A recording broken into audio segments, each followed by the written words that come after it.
قرآن و مزامیرا قرآن بش پیلی و گرزول شی قرآن بدا سے قارن وی چې د شپېلې په شکل اړې راي بيدا غړانګي بورګي کوي خلک به خوشاله وي د قاری باسط قرآن مې اورېدا ډېر ښکلی قرآن وي صاحب د قاری باسط په قرآن پتا لعنت وريږي رحمت نه وريږي قاری باسط چې قرآن وي یاد هغه سره د باز نور قاریان دي د ایران او د بلزي کتا سوریدلی تیار شپېلې دا دغل تور ته وګ مګ د لګ باروزه چې ستا وګونو ته قرآن راځي الفاظ د قرآن بستا وخت نه راځي او شپېلې بستا आवाज تر راځي ستا وګونو نو دا قرآن شپېلې ګرځول دی ګوره په داسې شکل قرآن وایا چې د قرآن هغه الفاظ ادا شي خپل ډول आवाज ته پکې خیر دې زینت ورکا خو غړانګي او بیزای وګدول بیزای لندول شپېلې شکل ورکول دا د قیامت علامه ده دا شریعت کې ناروا دي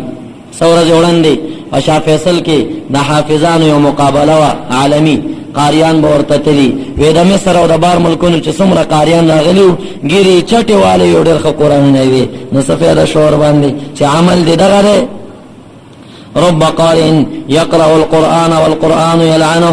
ډېر کله چې قاری به قرآن وایي خو قرآن به لعنت وایي نو دغه قاری دی کنه چې عمل په قرآن نشته او لګیا دی قرآن وایي